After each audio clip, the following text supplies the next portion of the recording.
The kingdom of Esperia has fallen. Everybody in Brook's flashback is dead, and Marcus Mars of the Elder Star is here, and he also brought along a very new face of yet another new revealed Holy Knight with him. Watch the video till the end because we are going to discuss everything that happened in One Piece chapter 1185 and the real reason why Marcus Mars is here and what really happened with both Candle and Shuri. So stay tuned till the very end to know everything. But before that, one small request, and that is to like this video, share this video to fellow One Piece and anime fans, subscribe to our channel Anymotion. And with the self-introduction out of the way, let's get back into the main video. One Piece chapter 1185 could be easily divided into two different segments. The first segment really focused on Brook's happy years in Esperia, whereas the next segment really focused on what happened there and what led to its demise. So let's go over the first segment first, and it really contains a lot of happy memories. It also contains something pretty interesting, and that is Brook's mentor. We know that Brook's mentor right now is Candle, and she is in love with Prince Leuven, whereas Brook is in love with her, and her own daughter Princess Shuri or Gunko is in love with Brook. So there is a type of love square going on at this moment. And now we know where Brook learned his sword techniques. They are all techniques that were taught to him by none other than Candle herself, and she is the one who really probably invented all those techniques. I don't really know, or probably some sort of knight technique in the kingdom of Esperia,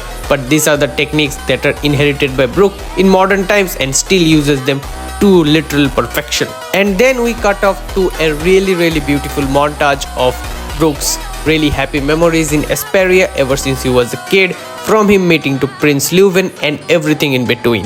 And it was really sweet to see because we know what happened after that, right? So let us dive into the main part of this chapter, and that is 62 years ago. This was the time that bring about the destruction or the demise of Esperia. But let me give you some really important context, and that is, before this whole demise thing start, there was a certain celestial dragon that got really into problems with Esperia, and this was the time from which Esperia really started to go in a downward hill.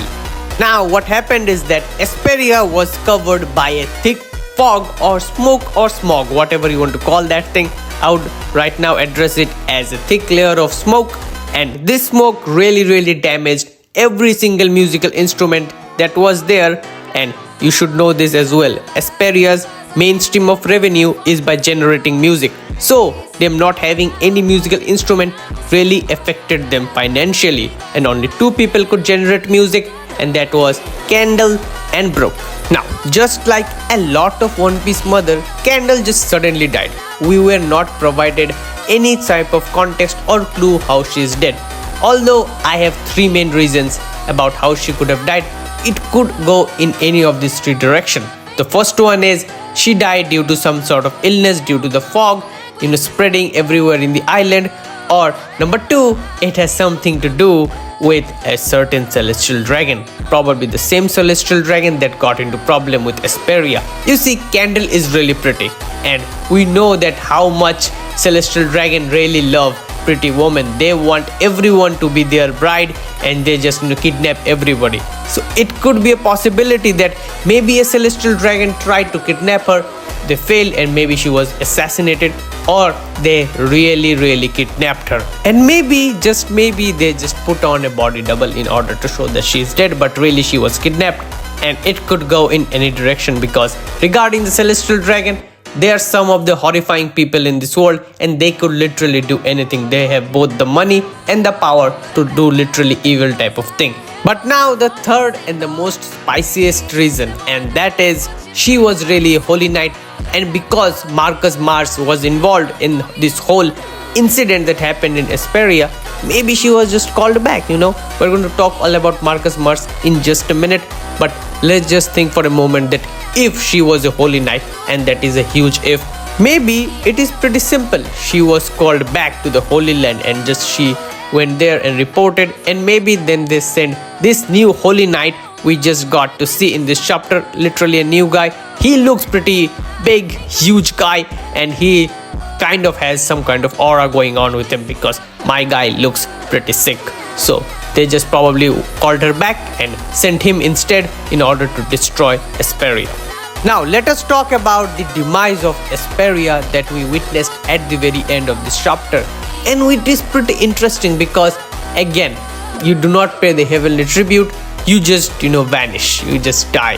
The Holy Knight and the Celestial Dragon are not kind enough in order to just spare you because they want your money. And it is pretty important for any country or any nation really associated with the world government to pay their heavenly tribute on time. And maybe just this time they offered some help. They just said, hey, King Leuven, you are the king of this island, give us some slaves and we might just give you some time. But he, again being a good person, refused and paid the price with the fall of Esperia and his death. Now it is pretty important to know that this flashback itself is through the viewpoint or the lens of Brook and only Brook. We don't know what really happened at the very end and why did Shuri really kill her own father, Prince Leuven. Although if you look very closely to the panel, we could see both our special prideful King Leuven and Shuri are having Domi Reversi wings, and a certain Marcus Mars is there.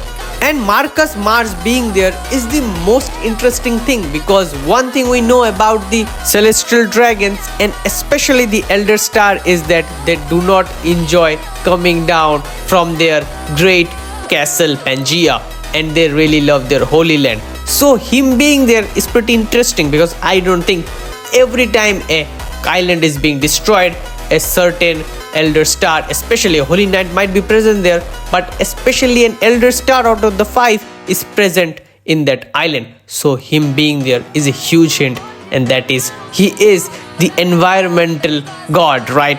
He is the one that represents the environment, and maybe this whole smoke thing is some kind of chemical weapon developed under Marcus Mars, and he is here to ensure and see the side effect of this special chemical weapon that is made or developed under him.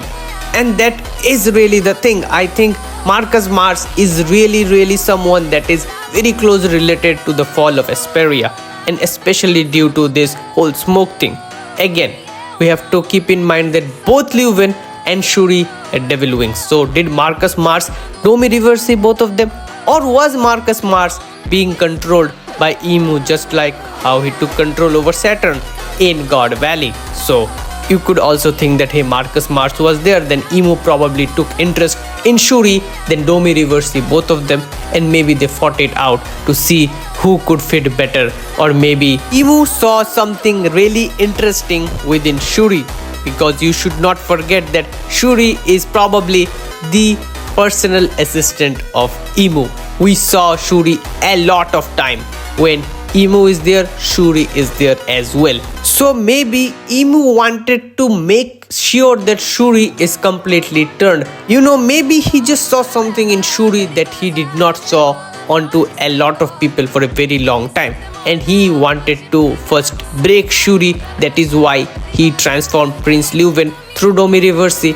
Then after Shuri is broken, he also Domi Reversi Shuri, or maybe took control of Shuri at that time, because Emu can also control Shuri. We know that for a fact in Elbaf, and maybe this was the point where he took interest in Shuri.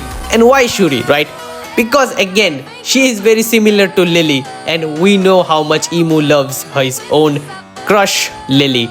She literally looks at the portrait of a person who is probably deceased 800 years ago. So my guy's crush or love is still intact, and maybe after seeing Shuri, he really thought that hey, maybe I cannot get Lily anymore, right? She is dead. So I will just now go with Shuri and make sure that hey, I got someone look-alike of Lily with me at the very least. So it could be the reason, although there could be many other reasons. We're going to discuss a few more serious and important reasons in our next video. It will be a banger one, so stay tuned for that one. But if you guys watched this video till the very end, I would really like to say thank you so much. It means a lot to us and the whole Anymotion team. And with that said, be sure to like this video, share this video with your fellow One Piece and anime fans, subscribe to our channel Anymotion. Now with that out of the way, I am out. Peace.